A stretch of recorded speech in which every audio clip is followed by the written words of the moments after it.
Lectura del Santo Evangelio según San Juan. Jesús dijo a sus discípulos: Como el Padre me amó, también yo los he amado a ustedes. Permanezcan en mi amor. Si cumplen mis mandamientos, permanecerán en mi amor, como yo cumplí los mandamientos de mi Padre y permanezco en su amor. Les he dicho esto para que mi gozo sea el de ustedes, y ese gozo sea perfecto. Este es mi mandamiento: ámense los unos a los otros como yo los he amado. No hay amor más grande que el que da la vida por sus amigos. Ustedes son mis amigos si hacen lo que yo les mando. Ya no los llamo servidores, porque el servidor ignora lo que hace su Señor. Yo los llamo amigos, porque les he dado a conocer todo lo que oí de mi Padre. No son ustedes los que me eligieron a mí, sino que soy yo quien los elegí a ustedes, y los destiné para que vayan y den fruto, y ese fruto permanezca. Así, todo lo que le pidan al Padre en mi nombre, Él se los concederá. Lo que yo les mando es que se amen los unos a los otros. Palabra del Señor. Gloria a ti, Señor Jesús. Todos en la vida buscamos ser felices, como si fuera nuestro deseo más grande. Por sobre todas las cosas deseo ser feliz. Sin embargo, no sé si ustedes saben que en realidad de la felicidad no hay que buscarla. Y digo que no hay que buscarla porque la felicidad viene solita. ¿Saben qué cosas sí debemos buscar? Vivir el amor. Porque si amas, la felicidad cae por su propio peso. La felicidad viene sola. Porque la felicidad no es la meta. La meta es vivir el amor. La felicidad más bien es la consecuencia de haber alcanzado la meta. Por lo tanto, la felicidad no se la busca, sino que viene sola. Y así como un auto de gasolina lo único que hace es andar con gasolina, porque sin gasolina no puede andar, si le echas Coca-Cola, vino o jugo de fruta simplemente no va a avanzar. De la misma manera, lo único que nos hace felices a nosotros es el amor. No hay nada más que nos pueda hacer felices. No avanzamos con ninguna otra solución. Que no te engañen. Solamente viviendo el amor somos felices. Si amas a tus padres, a tus hermanos, a tus amigos, a los que te necesiten, si amas a Dios. Pero aquí viene la parte difícil. ¿Cómo hago para amar a Dios? A la familia, a los amigos quizás es más fácil, pero a Dios, que no lo veo, como que se vuelve un poco más difícil. Hoy Jesús nos va a hablar justamente de esto en el Evangelio y nos va a decir: el que cumple mis mandamientos permanece en mi amor. Jesús no dice el que siente mis mandamientos en su corazón, sino el que los cumple, el que los obedece, el que los guarda. El amor se muestra en la fidelidad, no solamente en la emoción. Porque el amor es en primer lugar un acto de la voluntad, es una decisión que se toma, es un compromiso, es una opción de vida que se asume. Hoy celebramos a San Matías Apóstol. Él tomó una opción de vida, no solamente fue un sentimiento. Optó por amar a Dios y por amar al prójimo, y con esa opción le dijo que sí a Dios hasta las últimas consecuencias. Por eso fue amigo de Jesús. Aprendamos también nosotros de este valiente apóstol a amar de verdad. Soy el Padre Juan José Paniagua y les doy a todos mi bendición en el nombre del Padre y del Hijo y del Espíritu Santo. Amén.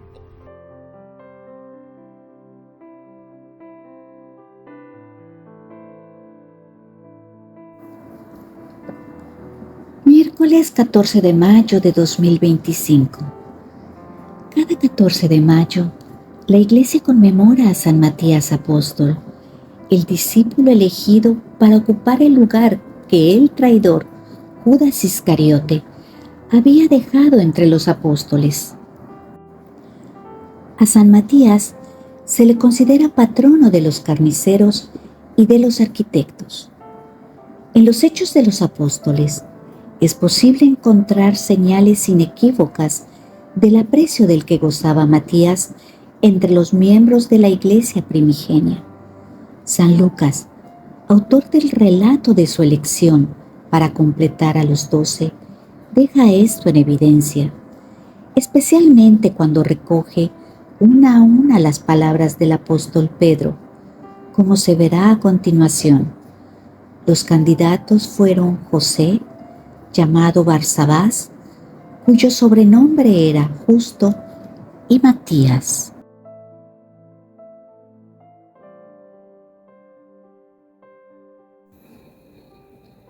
Homilías, comentarios y meditaciones desde la tradición de la Iglesia. San Agustín Obispo. Interpretación literal del Génesis. Amamos a Cristo en la medida en que guardamos sus mandamientos. Vosotros sois mis amigos si hacéis lo que yo os mando. San Juan 15:14. En este discurso a los discípulos, el Salvador vuelve insistentemente sobre el tema de la gracia que nos salva, diciendo: con esto recibe gloria mi Padre, con que deis fruto abundante. Así seréis discípulos míos. Y si con esto recibe gloria Dios Padre, con que demos fruto abundante y así seamos discípulos suyos, no lo adjudiquemos a nuestra propia gloria, como si hubiera de atribuirse a nuestra capacidad lo que hemos realizado. Suya es esta gracia y a Él, no a nosotros, le corresponde la gloria. Por eso, habiendo dicho en otro lugar: alumbre así vuestra luz a los hombres, para que vean vuestras buenas obras, para que no se creyeran los autores de tales obras buenas. Añadió a renglón seguido: y den gloria a vuestro Padre que está en los cielos. Con esto recibe gloria el Padre, con que demos fruto abundante y así seamos discípulos suyos. ¿Y quién nos hace discípulos sino aquel cuya misericordia nos ha prevenido? Somos pues obra suya. Dios nos ha creado en Cristo Jesús para que nos dediquemos a las obras buenas. Dice Jesús: como el Padre me ha amado, así os he amado yo. Permaneced en mi amor. Aquí está el origen de todas nuestras buenas obras, pues, ¿cómo podrían ser nuestras sino por la fe activa en la práctica del amor? ¿Y cómo podríamos nosotros amar si no hubiésemos sido amados primero? Lo dijo muy claro el mismo evangelista en su carta: nosotros amemos a Dios porque Él nos amó primero. El Padre ciertamente nos ama también a nosotros, pero en sí mismo, porque con esto recibe gloria el Padre, con que demos fruto en la vid, esto es, en el Hijo, y así seamos discípulos suyos. Permaneced, dice, en mi amor. ¿Y cómo permaneceremos? Escucha lo que sigue. Si guardáis mis mandamientos, permaneceréis en mi amor. ¿Es el amor el que hace guardar los mandamientos? ¿O es la guarda de los mandamientos la que hace el amor? Pero es que se puede dudar de que es el amor el que precede.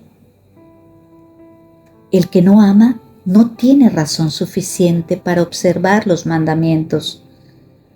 Por eso lo que sigue: si guardáis mis mandamientos, permaneceréis en mi amor. Muestra no dónde se genera el amor, sino cómo se manifiesta. Es como si dijera: no penséis permanecer en mi amor si no guardáis mis mandamientos. Pues si no los guardáis, no permaneceréis. Es decir, en esto se manifestará que permanecéis en mi amor, si guardáis mis mandamientos, para que nadie se llame a engaño, diciendo que le ama, si no guarda mis mandamientos. Así pues, amamos a Cristo en la medida en que guardamos sus mandamientos. Si somos remisos en la guarda de los mandamientos, lo seremos asimismo en el amor. Por consiguiente, no guardemos primeramente los mandamientos para que nos ame, pero si no nos ama, no podemos guardar sus mandamientos. Esta es la gracia patente a los humildes, latente en los soberbios.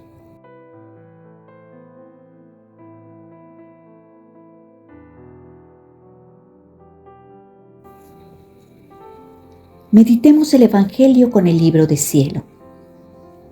Efectos del permanecer en Jesús. La gloria del Padre.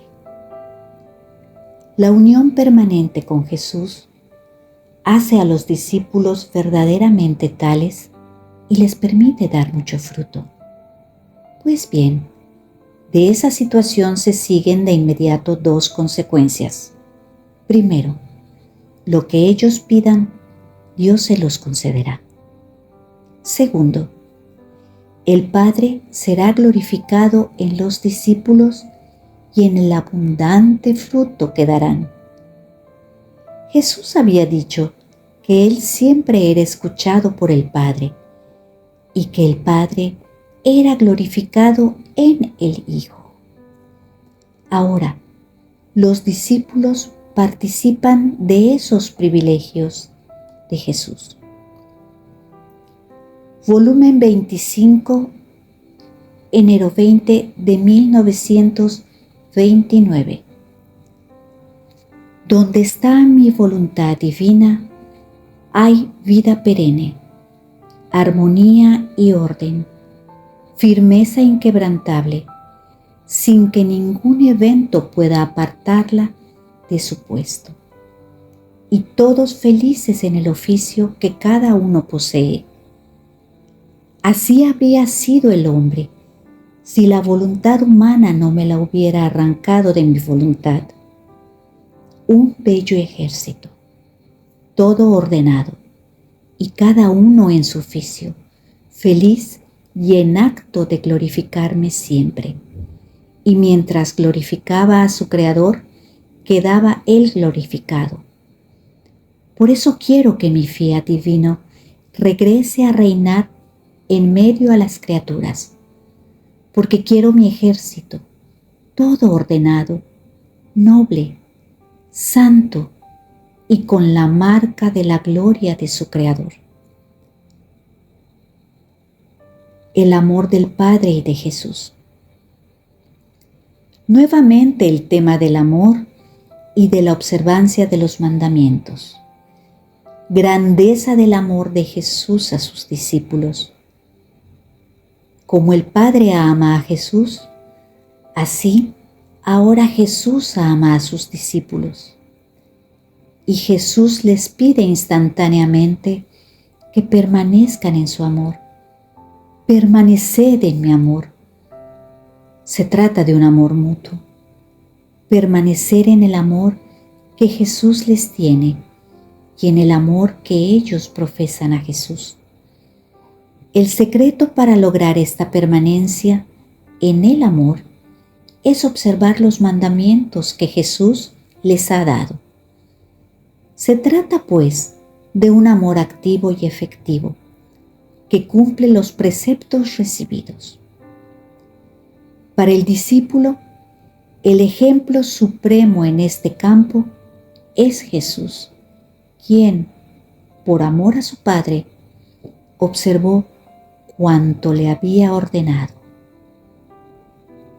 Aquí Jesús habla de su alegría, como había hablado de su paz.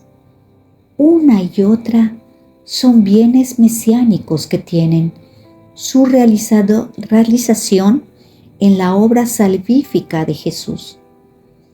La alegría de Jesús es el fruto de su unión con el Padre, de su amor hacia Él y del cumplimiento de sus mandatos.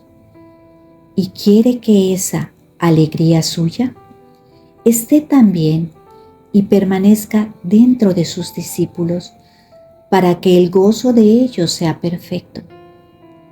En el Evangelio la alegría aparece asociada a la misión salvadora de Jesús. Volumen 12, agosto 14 de 1917. Jesús no hacía otra cosa que darse en poder de la voluntad del Padre. Hija mía, yo no hacía otra cosa que darme en poder de la voluntad del Padre. Así que si pensaba en la mente del Padre. Si hablaba en la boca y con la lengua del Padre. Si obraba en las manos del Padre. También el respiro respiraba en él, y todo lo que hacía iba ordenado como él quería. Así que podía decir que mi vida la desarrollaba en el Padre, y yo era el portador del Padre, porque todo encerré en su querer y nada hacía por mí. Mi punto principal era la voluntad del Padre, porque yo no ponía atención a mí mismo, ni por las ofensas que me hacían interrumpía mi curso, sino que siempre volaba más a mi centro.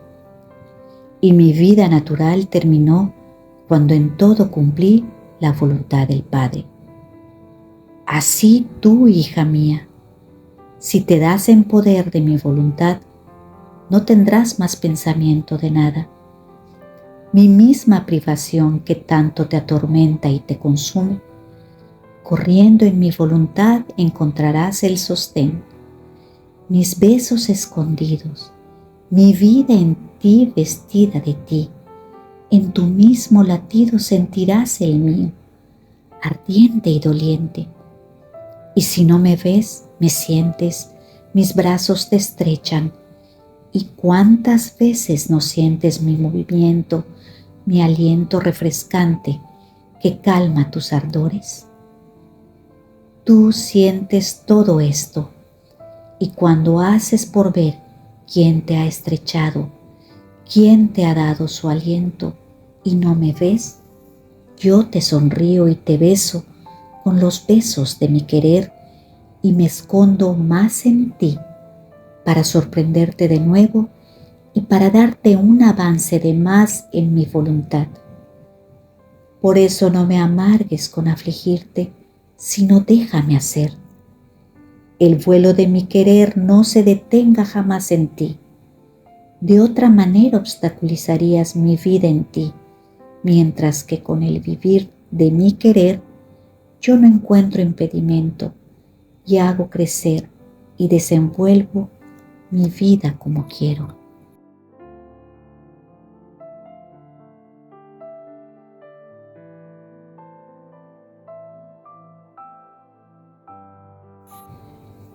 El mandamiento nuevo. La norma y medida de esa caridad mutua es el amor con el que Jesús amó a los suyos. Un amor de donación de la propia vida hasta la muerte. La donación personal llevada hasta el extremo del heroísmo es la mayor prueba del amor. Donde hay amistad, hay amor. Y el verdadero amor cumple las órdenes y los mandamientos. Por eso Jesús pide como signo de amistad la guarda de su precepto de amor mutuo. Volumen 12, enero 31 de 1918. Perderse en Jesús para poder decir lo que es de Jesús es mío. Hija mía, piérdete en mí.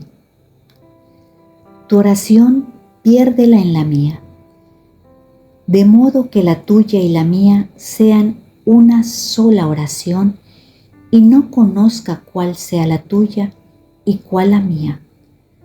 Tus penas, tus obras, tu querer, tu amor, piérdelos todos con mis penas, con mis obras, etc. De manera que se mezclen las unas con las otras para formar una sola cosa. Tanto que tú podrás decir, lo que es de Jesús es mío, y yo diré, lo que es tuyo es mío. Supón que un vaso de agua que vacías en un recipiente grande de agua.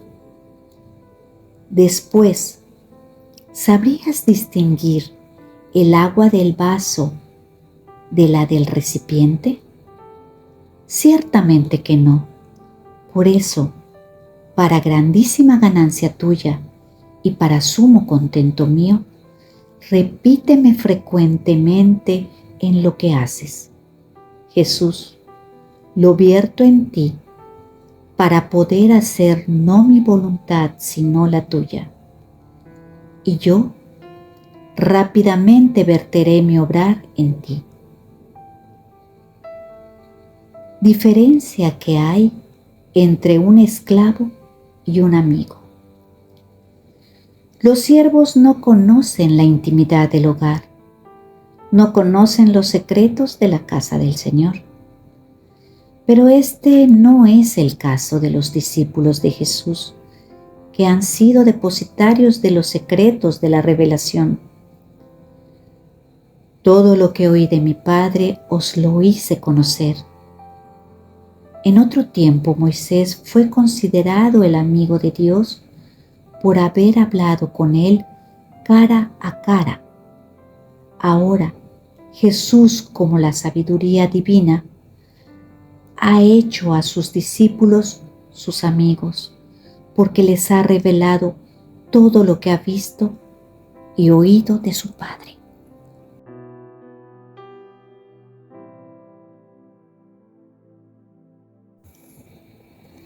Volumen 17, septiembre 18 de 1924. Hija mía, no se quiere entender. El vivir en mi voluntad es reinar. El hacer mi voluntad es estar a mis órdenes. Lo primero es poseer. Lo segundo es recibir mis órdenes y cumplirlas. El vivir en mi querer es hacer suya mi voluntad como cosa propia. Es disponer de ella. El hacer mi voluntad es tenerla en cuenta como voluntad de Dios, no como cosa propia, ni poder disponer de ella como se quiere. El vivir en mi voluntad es vivir con una sola voluntad, la cual es la de Dios, la cual siendo una voluntad toda santa, toda pura, toda paz, y siendo una sola voluntad la que reina, no hay contrastes, todo es paz. Las pasiones humanas tiemblan ante la suprema voluntad y quisieran rehuirla. No se atreven a moverse ni a oponerse, viendo que ante esta santa voluntad tiemblan cielos y tierra. Así que el primer paso del vivir en el querer divino, ¿qué hace? Poner el orden divino en el fondo del alma, vaciarla de lo que es humano, de tendencias, de pasiones, de inclinaciones y de otras cosas. En cambio, el hacer mi voluntad es vivir con dos voluntades, y cuando doy las órdenes de seguir la mía, la criatura siente el peso de su voluntad que le pone contrastes, y a pesar de que siga las órdenes de mi voluntad con fidelidad, siente el peso de la naturaleza rebelde, sus pasiones e inclinaciones. Y cuántos santos, a pesar de que han llegado a la perfección más alta, sienten esta su voluntad que les hace guerra, que los tiene oprimidos, y muchos están obligados a gritar: ¿quién me librará de este cuerpo de muerte? Esto es, de esta mi voluntad, que quiere dar muerte al bien que quiero hacer. El vivir en mi voluntad es vivir como hijo. El hacer mi voluntad es vivir como siervo. En el primero, lo que es del Padre es del Hijo, y muchas veces hacen más sacrificios los siervos que los hijos. A ellos les toca exponerse a los servicios más fatigosos, más humildes, al frío, al calor, a viajar a pie. En efecto, ¿cuánto no han hecho mis santos para seguir las órdenes de mi voluntad?